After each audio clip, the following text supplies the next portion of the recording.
Hello friends, आप सभी का हमारे चैनल पर स्वागत है। आज हम लोग देखेंगे कक्षा 10 मैथ अध्याय 1 वास्तविक संख्या।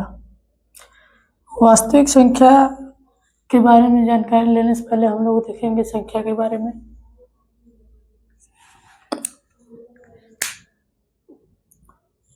संख्या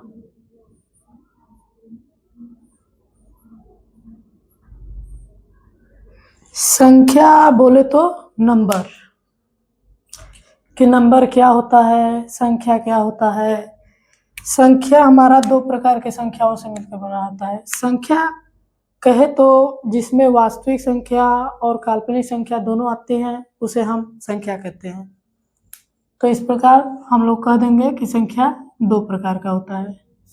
पहला वास्तविक संख्या,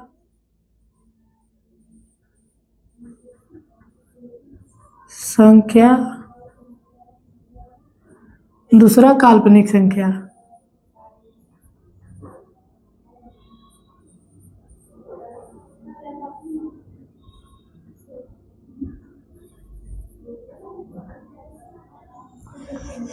वास्तविक संख्या हमारा दो प्रकार की संख्याओं से मिलकर बना होता है। पहला है परिमेय संख्या और दूसरा है अपरिमेय संख्या।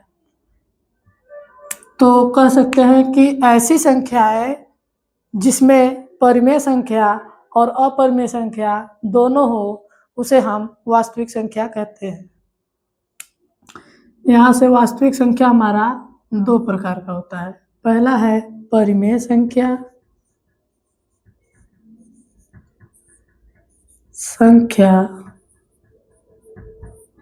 और दूसरा है अपरिमेय संख्या।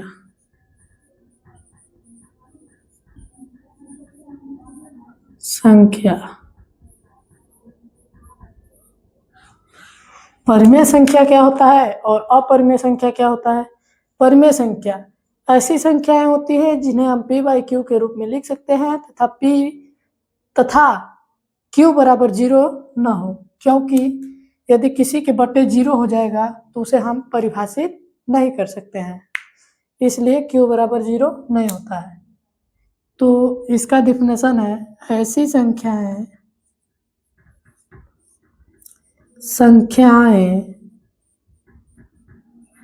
जिन्हें हम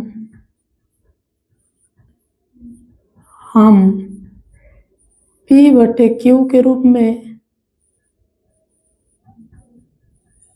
में लिख सकते हैं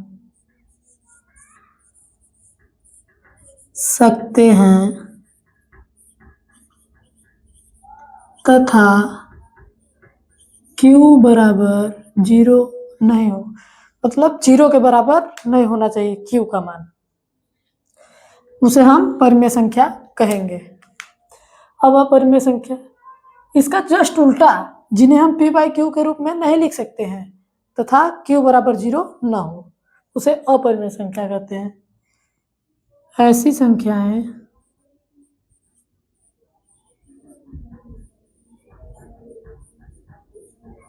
जिन्हें हम p/q के रूप में नहीं लिख सकते हैं।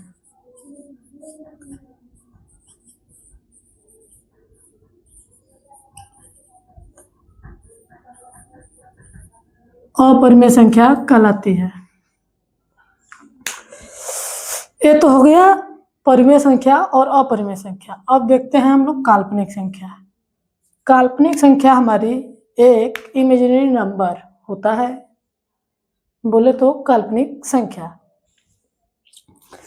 काल्पनिक संख्या को हम लोग आई से प्रदर्शित करते हैं। इसका पूरा नाम आयोटा होता है। इस आई का मान सदैव कड़ी में -1 के बराबर होता है और आई स्क्वायर का मान -1 होता है और आई के पावर 4 का मान 1 होता है। एक क्या है, किसी भी संख्या के आगे या पीछे आई लग जाए तो वो काल्पनिक संख्या के अंतर्गत आता है। जैसे हमारा 5i, 6i या करोड़ी में -25, करोड़ी में 2, ये सब। यदि कर्ण की में किसी भी संख्या के आगे माइनस लग जाए तो उसे हम इमेजिनरी संख्या कहते हैं। आप लोग को समझ में आ गया होगा। अब इधर देखते हैं हम लोग भाज्य संख्या और अभाज्य संख्या क्या होता है। तो हेडिंग डालेंगे भाज्य संख्या।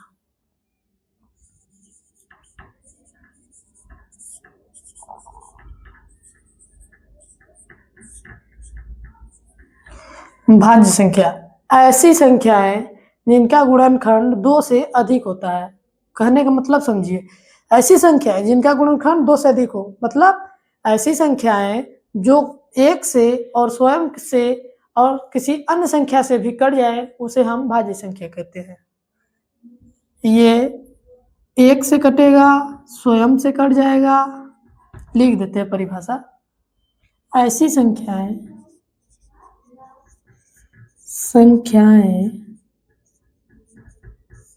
जो 1 से, स्वयं से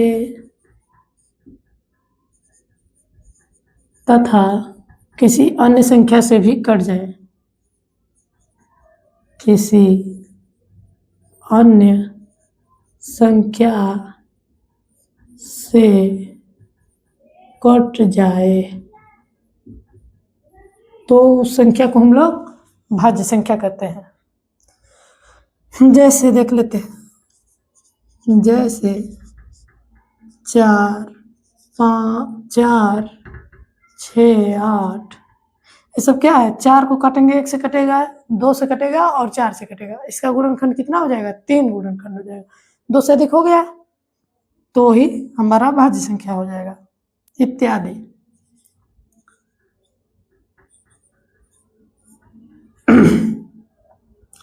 अब देखेंगे अभाज्य संख्या।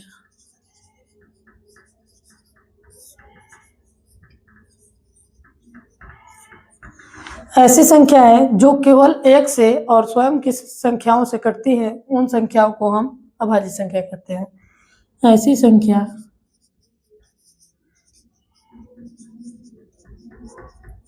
संख्याएं जो 1 से तथा स्वयं की संख्याओं से कटती हो, की संख्याओं से कटती हो,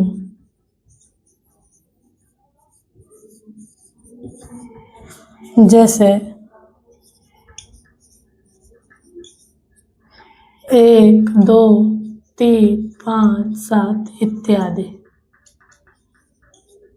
इनका गुणनखंड करेंगे तो हमेशा 2 आएगा, 2 गुणनखंड आएगा। 1 को छोड़ देते हैं, 2 से लेते हैं। 1 को हम अभाज्य संख्या की श्रेणी में नहीं रखते। शॉर्ट स्किल लेना हो तो ले सकते हैं आप लोग।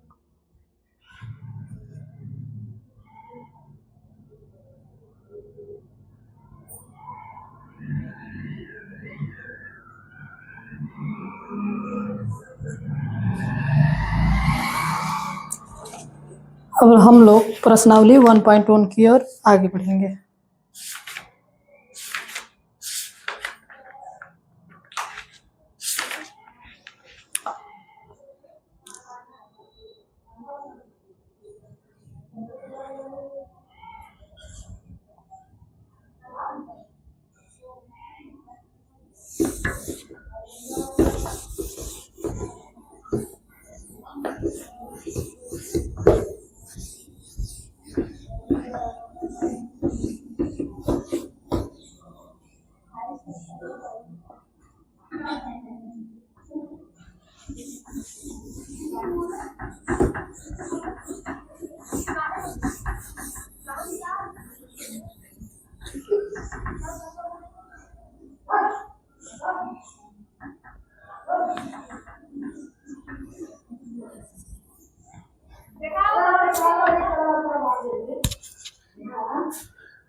प्रश्नावली 1.1।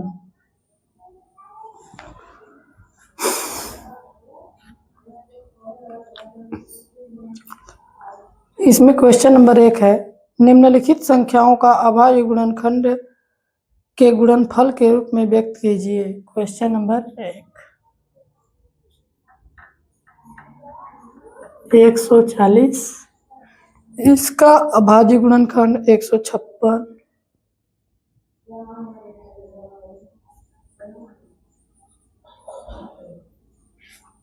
नंबर 3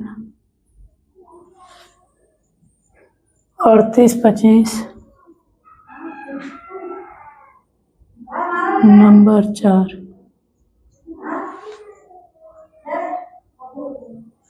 5005, 74, 29।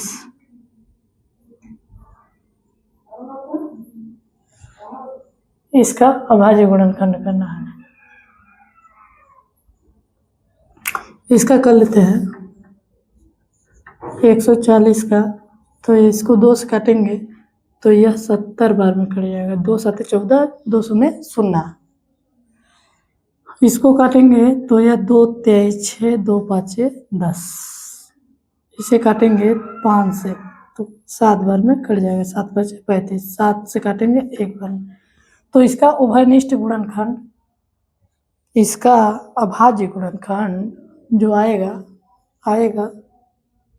2 गुणे 2 गुणे 5 गुणे 7। लिखेंगे यहाँ पर 140 का अभाज्य गुणन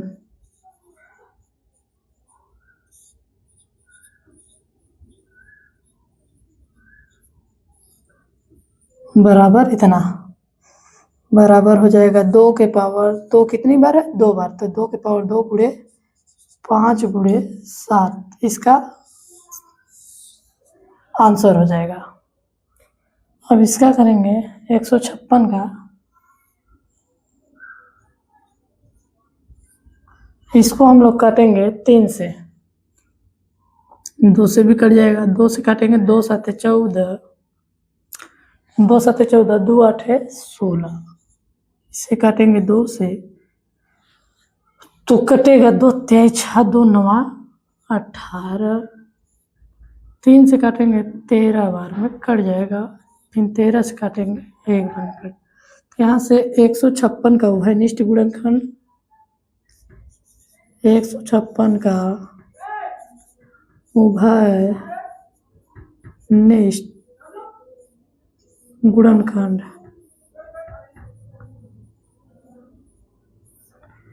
बराबर 2 गुणे 2 गुणे 3 गुणे 13।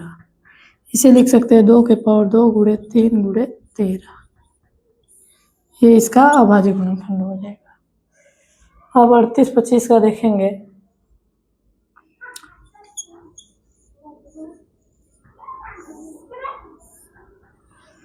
इसे हम लोग काटेंगे कितना से? 3 से कट जाएगा,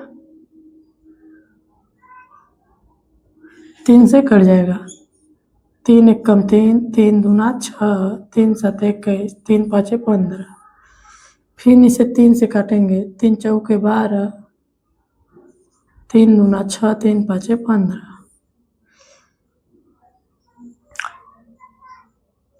इसे अब 5 से काटेंगे तो कटेगा 8 5 40, 5 5 25। फिर 5 से काटेंगे 17 बार में कट जाएगा। 17 से काटेंगे 1 बार में कट। तो इसका लिख देंगे 138 25 का अभाज्य गुणनखंड बराबर 3 गुणे 3 गुणे 5 गुणे 5 गुणे 17।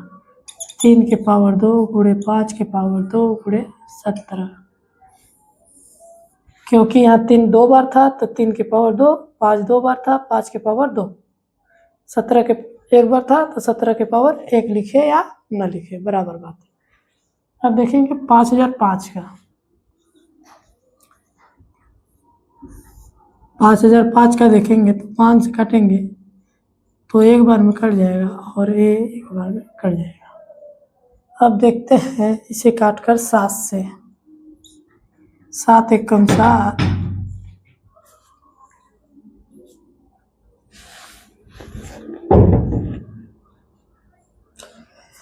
7 एक कम 7, 3 बचा 30 हो गया। यहाँ पर 7 चौके 28, 2 बचा 7 तिरिके 21, 7 से कट गया। फिर 7 से काट के देखते हैं, 7 दूना 14 नहीं कटेगा। तो इसे अब हम लोग काटेंगे 11 से।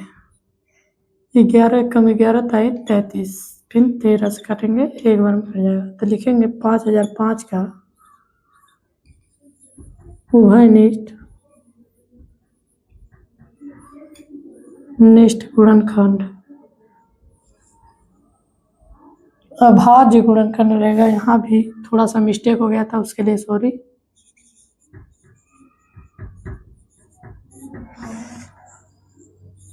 अभाज्य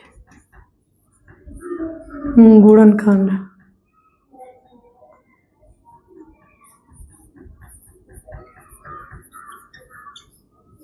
बराबर हो जाएगा 5 गुणे 7 गुणे 11 गुणे 13।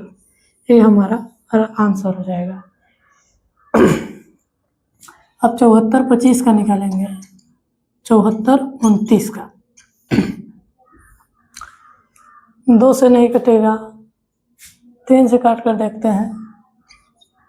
3 एक कम 3 दूना 6, 3 चौके 12, 3 चौके 12, 3 7 21, 19 नहीं कटेगा। 5 से तो कटेगा नहीं, 7 से देखते हैं काट कर। 7 एक कम 7, 7 7 6 का 42 नहीं कटेगा। अब 11 से काट कर देखेंगे। 11 6 का 66, बचा कितना 8, 82 हो गया। 11 7 77, 5 59 हो गया। 11 से भी नहीं कटेगा। अब 13 से काट कर देखते हैं। 13 5 65, बचा कितना 92 हो गया। 13 7 91, एक बच गया, नहीं कटेगा। अब काटेंगे हम लोग 17 से। 17 चौके 68, बचा 6 62 हो गया। 17 23 51, बचा कितना 11, 17 7 119, 17 से कटे। अब यह इसको काटेंगे 19 से। 19 से काटेंगे तो हो जाएगा 19 का 19 दूना 38, बचा कितना 5 57, 19 23 57। इसको काटेंगे 23 से, एक बार में कट जाएगा। तो लिखेंगे 74 29 का अभाज्य गुणनखंड 17 गुणे 19 गुणे 23। ये आया उत्तर। ये वाला परीक्षा की दृष्टि से बहुत ज़्यादा इम्पोर्टेंट है, कई बार पेपर में आया है। अब क्वेश्चन नंबर 2 देखते हैं। पूर्णांकों के निम्नलिखित युग्मों के एचसीएफ तथा एलसीएम ज्ञात कीजिए। इसकी सहायता से दो संख्याओं का गुणनखंड या गुणनफल बराबर एचसीएफ गुणे एलसीएम होता है। इसको हम लोग अगले वीडियो में देखेंगे। आज इस वीडियो को यही समाप्त करते हैं। धन्यवाद।